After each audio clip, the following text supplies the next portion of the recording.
This is episode number 3 with Steve Mandell. So let's go, go, go, go. I follow, wherever you go, 'cause you're... Hi everyone, welcome to another episode of the Inventions Show, a podcast about all things invention and reinvention in life and business. My name is Tacklee, entrepreneur, international property investor, inventor, and the host of this show. Now, today I've got a very special guest and excited to be speaking with him. Steve Mandell, Chairman and CEO of Gameplan Entertainment, serial entrepreneur, and attorney. A super agent to some of the biggest media personalities and sport athletes of the world. Now, he's a true master negotiator and deal maker who has all the keys to putting the art of the deal together. So without further ado, welcome, Steve, and thanks for being with us. Glad to be with you. This podcast is terrific. And which city are you calling from again? You're in London? No, Melbourne, Australia. Melbourne, Australia. Wow, interesting. I just got done doing a deal with a group of guys in Melbourne, Australia. So that's a wonderful place. So thanks for calling me. What time? What's our time difference? It's 4 p.m. It's 7 a.m. on the Wednesday. That's great. All right. Well, glad to have this call with you. Exciting stuff. Excellent. Great things about you, and the podcast is obviously very well received. Thanks, Steve. Now, the first thing I'd like to ask all my guests, and for those who are not familiar with yourself, is can you please give us a window into your background, who you are, and what was your first job?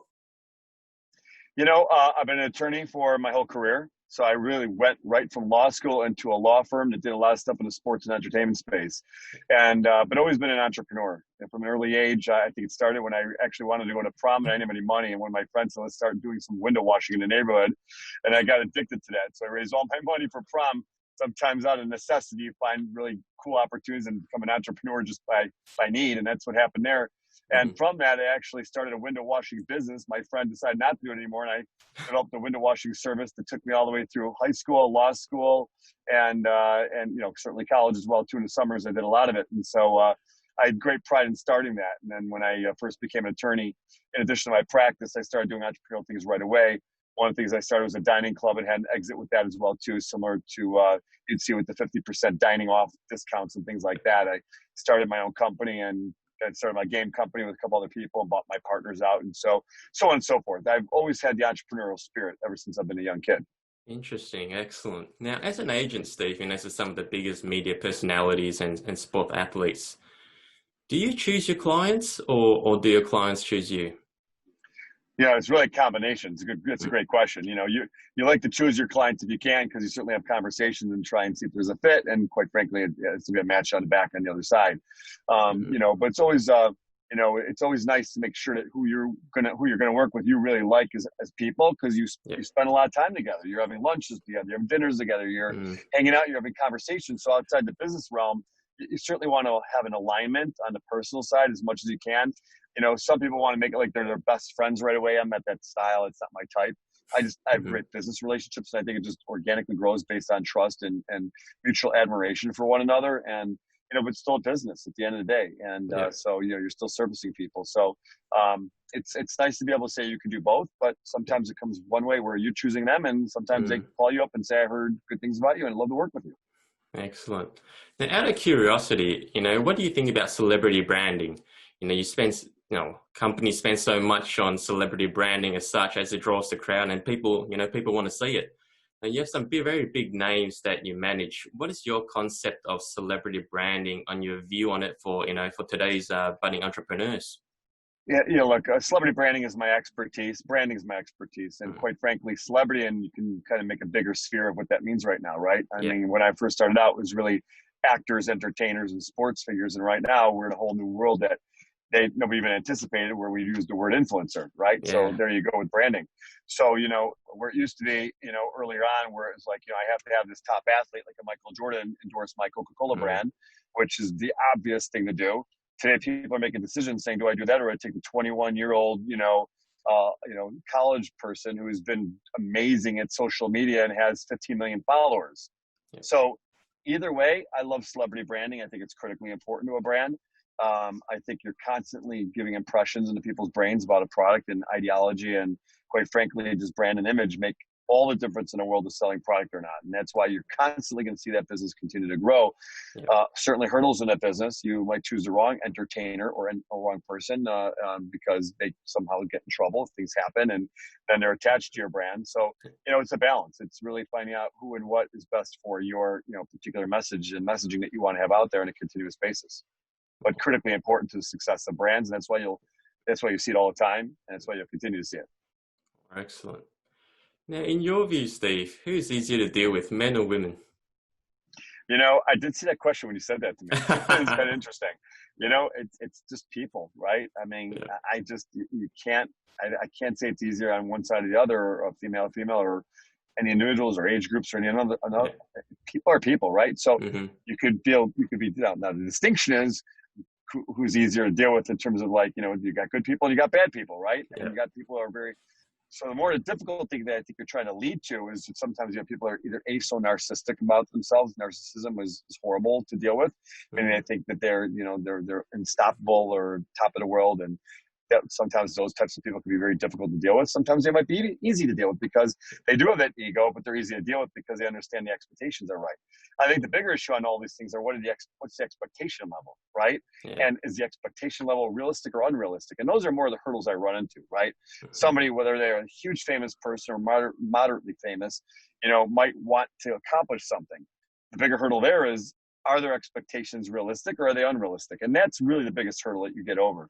But it's really personality traits that make that distinction, and not by gender or race or age group or any of the above. Yeah. But it's really about expectations.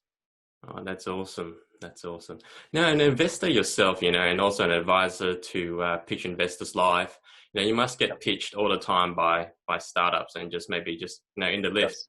Now, what is the one thing that you look for, to stand out when someone does pitch you?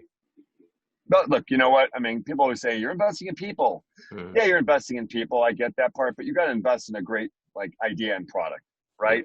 It's I just got done watching The Last Dance, and it was a whole show on Chicago Bulls and talking about Michael Jordan and whatnot. People are invest in people. Well, look, if I put a team of people on the court, they're all just good people, I may not win. I still have to have somebody who can put the ball in the ball in that, and actually in that hoop, right? Yeah. So same thing in business. I have to have that person, that product that can stand out no matter how good the people are. Now, when you're on the fence about something or you're not necessarily sure, it still always comes down to the people. So the people are usually the deciding factor in that discussion, but you still have to have that great product in the first place. And then outside of that, can these people implement, right? So, I think the first thing is, my test, number one, is this product great, right? I mean, it's got to be great. It's like it's funny when I was going shopping for clothes and stuff like that my whole life, and people are like, yeah, it's pretty good, grab it, and then you get it and it sits in your closet all day. You're like, I didn't really like it that much. Now I have a new threshold. Now it's kind of like, unless it's badass great, I don't want it, right? Unless I'm like, wow, I'm dying to wear it, I don't want it. I'd rather have less clothes than that. So same thing in picking an opportunity on the investment side, product category side. I want to know I'm looking at something and go, wow, that's got the wow factor for me. And then you look at behind the scenes and peel back the curtain and see what's behind the curtains here right now, right? Do we have a good team of people? Are their heads in the right direction? Are they focused on what they're doing, right? Because it's all about implementation at that point. Yeah. No, excellent. Well said. I'm taking notes, Steve, So now, and as an entrepreneur, what do you think is your biggest area of improvement? What has been your biggest challenge to date? As a personality trait, or my challenge is just as an entrepreneur in terms of picking deals? In live and business. Yeah, I'll use the word listen, right? You really have to listen. I mean, I think that maybe I've improved on that a lot. Sometimes when you're in the middle of a conversation, just you're hearing something, and I'm a pretty reactive person. I think quick, I talk quick. And so sometimes my general inclination is to jump in real quick with my idea, when if I just waited 2 or 3 more minutes or seconds or whatever it may be, that answer may come to me. So one of my favorite things that I learned just recently too, and again, a lot of people figured it out before me, but it just was put to me, about a year ago, and that the exact same letters and listen, if you scramble them back up, is the word silent. So I love that, because I tell myself sometimes, listen and be silent. and I get a lot further along based on that. And that's on the personality trait side that I had to cope with to deal with, because a lot of entrepreneurs think they have all the answers. A lot of times people become know-it-alls. And in every speech I've ever done, I spoke in front of 3,000 people at JT Fox's event, which was around here with a mega success. And the first thing and thing I've said, probably all the conferences I've been to, I think maybe 6 to 10 conferences with JT, is I want to be a sponge. Okay.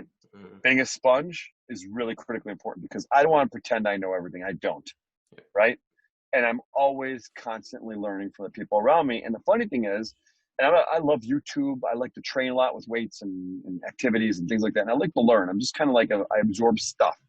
And sometimes the information comes from people that aren't famous or successful, but they just are like, come up with that great line or that great workout or that great something or another. And I'm very open to that, because some of your great inventors, and it's easy to interview me today, but maybe 25 years ago you may not have been interviewing me, right? But that's why it's important to listen to people who are a lot younger than you and a lot more ideas. And so I like to keep a broad scope. I don't think I'm smarter than anybody else. I want to be a sponge. I have confidence in that. You have to have confidence in yourself to say I'm willing to listen and learn. And that's what I'm about. And that's what makes me a better investor, makes me a better entrepreneur, and certainly a better person in life. Wow, that's gold. That's gold. Now, if you could turn back time, just turn it back a couple of years, you look about 30, Steve. So, when you talk to your 18-year-old self a bit younger, what would you tell him?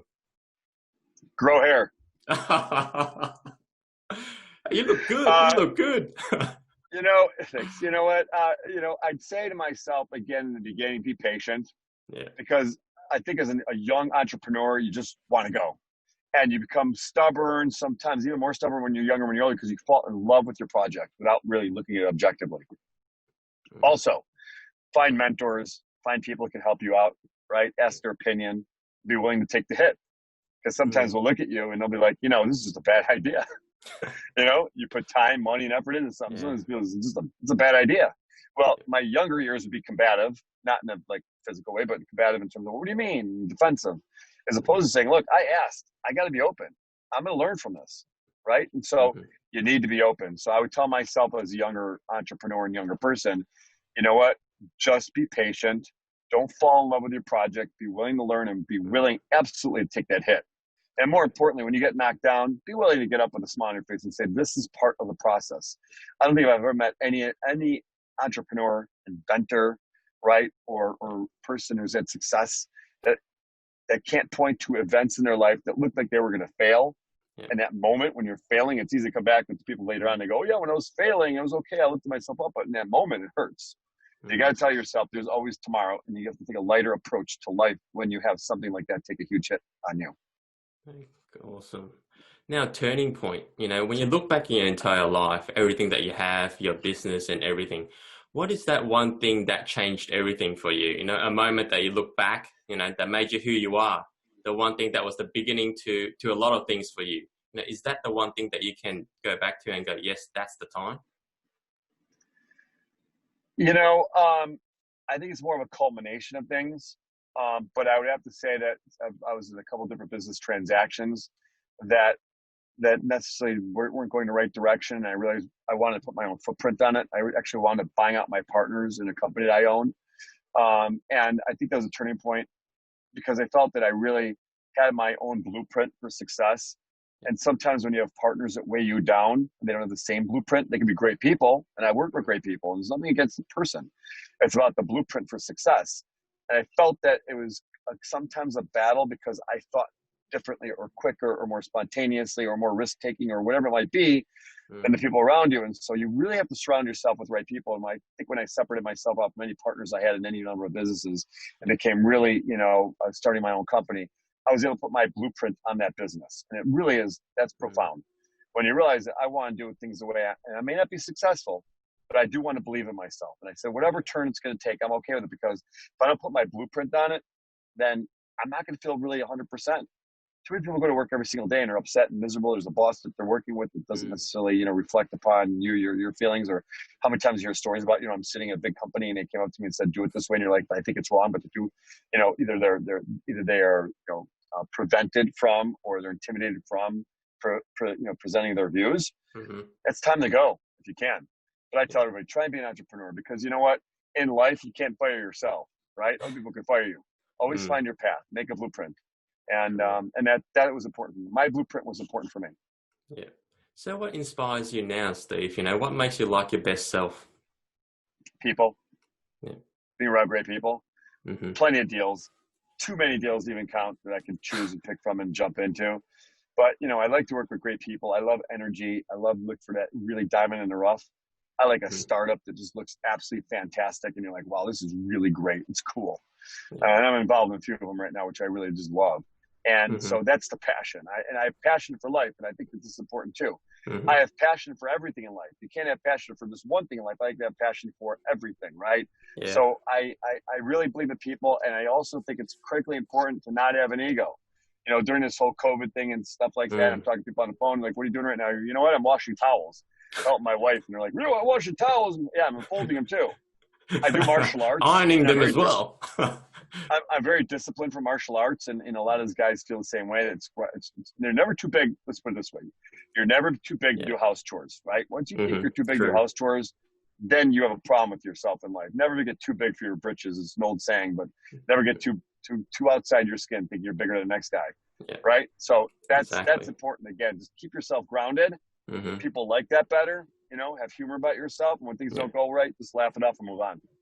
Excellent. Now, in interesting times like this, what is your advice or a message of positivity for our listeners around the world? You know, some countries are starting to open up, like here in Melbourne, Australia, all the cafes are starting to open up, table service. But in general, people are still at home and there's a lot of free time. So what should people be doing right now, you know, so they can come out when this whole thing is over, to come out punching? Find yourself a new direction. Because if nothing else, I think COVID-19 has given everybody a curveball that whatever direction they were in or thinking they were going into, absolutely probably got topsy-turvy, or had a U-turn or a detour or a yield, or something's going on there, right? Or a stopping point. And even if you weren't in that situation, you got to look at it and say, you know what? I could take this time and be productive, or I may not be productive. And so I even use this time for myself to do the things I want to do personally and also professionally, and change the way you do things. And find new direction again, inspired by what's going to happen to you in the future, and not be depressed about it. Because I've actually had two groups of people calling me. The real depressed people are sitting home going, I don't know what to do. My life is ruined. And the other people going, you know what? I know my life's ruined, but I'm really inspired by what I can create. It's inspired me to do new things and find new directions and new purpose. Yep. Awesome. Now, I'm just curious, you know, about your views on inventions and how important they are. You know, being a deal maker, where do you see the opportunities when this pandemic's over? Listen, I love tech, right? You know, I think tech is really cool. I love it. I think that you're going to see a shift in some of the way we do business. For me too. I was traveling 3 days, sometimes in a month, 4 days, 5 days in a month. All my business right now is on Zoom, right? Yeah. But it's made me so much more productive. So I get the feeling and I understand the importance of shaking someone's hand, sitting in a room together. But I've also gotten 10 more things done in that same 2 hours. I'm trying to do something like that. Yep. And I think that you're going to find more efficiencies in doing business as a result of COVID. I think that you're going to look at the real estate market, commercial real estate. People are looking right now, go, do I really need that big office? Yeah. Right? Yep. Who am I showing off to? Who am I showing to? Why do I need it? You know, can I meet people at Starbucks? Could I do stuff on Zoom? Could I save a lot of money in my business? Could I do things differently? Could I use remote learning? Could I do remote staffing? Could I do a lot of things like that? I think it's going to be more remote efficiencies for people in business. On the product side, I think the product side is going to be, you know, certainly always progressing. Great entrepreneur flair out there. People always need personal goods for themselves, hygiene products, and love hygiene products. People are always looking to feel good about themselves. It's not going away, right? Supplements, skincare, things like that. People always want to feel and look their best. Exercise, fitness, Pelotons of the world, technology, all tech. I mean, you know, health clubs and personal trainers all brought this to tech, and that's changed. Do you really need a health club membership anymore? I mean, I like to go, I like to be personable, but you know, could I do a certain amount of things at home? You'll certainly get a much bigger transition right now as a result of it, and then people get used to it. So even though people are used to Zoom, if I was on Zoom and I did Zoom calls prior to COVID, they're few and far between. because people really are adopting it. Sometimes they get embarrassed, and sometimes they're also just like insulted. Oh, you don't want to meet me? And no, let's just Zoom call. Now you call up and say, so let's just do a Zoom call. They're like, that's great. Don't waste the time flying here. It's cool. Yeah. I mean, I see you face to face right now. I feel as much interaction with you right now as if I were face to face. Yeah.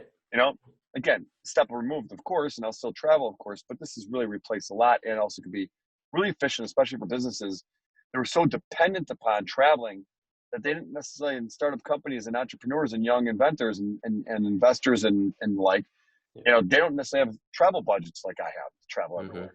So they felt out of sync and maybe out of tune if they didn't have the money. So I'd have a lot of entrepreneurs coming in the beginning, go, I need a travel budget to go out and sell and meet with all the people at the universities and all these people. And I want to go meet with influencers and celebrities, and kind of like, okay, I get it. Now you don't need to cut out a major budget for startup companies, which travel is a major line item in the business and expense. So anyway, but I go on and on with new inventions and things and stuff like that. Alternate energy, right? Green energy, eco-friendly products. Eco-friendly products are really going to be the name of the game moving forward. And I'm involved in a company right now that I really love, an eco-friendly space. So anyway, that's a separate podcast altogether we can spend some time on. But yeah, good question. 100%. So what's exciting for Steve Mandell at the moment? What are you doing to position yourself for the new normal? You know what? I just really kind of outlined it. I mean, I'm on Zoom all the time. I'm becoming going on boards all the time, senior advisors of companies, looking for great inventions, organizing myself at a personal level, actually having all this personal time to myself. I've been able to focus a little more on some of the training stuff I like to do. I've added yoga to my routine, as well as obviously weight training, which I love, and martial arts. But you can do that when you're really stabilized every day as opposed to traveling all the time. So it's personal and professional, like I said earlier. So I found myself doing a lot of the same things more efficient. And that's the most important thing. Efficiencies are what we're looking for the next millennial, because the truth is right now, you're just going to look at your life and say, do I need to go to my office downtown? Do I need to drive an hour and a half each day to go meet with the crew? I heard about Salesforce and Google and all sorts of social media companies not necessarily going to utilize all their office space that they've had to use when people can start working remotely. So just a lot of efficiency. So I use the word efficiencies. Everybody's going to find efficiencies in their business right now because they don't want to be trapped. They don't want to be trapped into old thinking. Awesome. Now, if you could have a billboard, Steve, with anything on it, what would it be and why? Oh, good question. About me or about a product or about something? About you. I'm going to go about me. Whatever you want. I would use the word acceptance. Accept everybody around you for whatever reason it is. Just accept people around you because we're all people. Yeah. And that's personally, it's professionally, it's what we're seeing right now with riots around our country. It's accept other people. Why would we look at anybody else or anything any different? And I mean it also in the business sense. I have some great conversations with really young entrepreneurs. And I've also, when I was a young entrepreneur, I had some people that were like mentors or older entrepreneurs to me, and they were egotistical, they're condescending, So in other words, equal in acceptance. I think that's my messaging. Okay, which leads me to my next question, Steve. What superpower do you wish you had? Do I wish I had? Yep. That's a good question. I like to fly. Same here. I like to fly. Yeah, that's cool. I fly in my dreams. I like to fly in real life. Awesome. Now, great. We'll have to work towards wrapping up, and super mindful of your time. Fantastic chat. Really appreciate your transparency and willingness to openly share. 2 last questions. First is, where can people find more about yourself? And second is, what parting words of wisdom would you like to share with anyone watching or listening? So certainly go to Steve Mandell with 2 L's at stevemandell.com, stevemandellatme.com, stevemandellatme.com to reach me. And parting words are, there's always a great thing about tomorrow, right? No matter what happens in the day, there's always tomorrow. And never look back and say what could have been. It's done. Water under the bridge, the way I look at it, and move on, learn and go. Awesome. Incredible wisdom and knowledge. Thanks again, Steve. Really appreciate your time. Enjoy your dive and your swim, and hopefully the new normal. Great job. Great podcast, my friend. Much success to you. Thank you so much. Thank you, Steve. Thank you, Steve. You take it easy. Thank you. Bye-bye. See ya.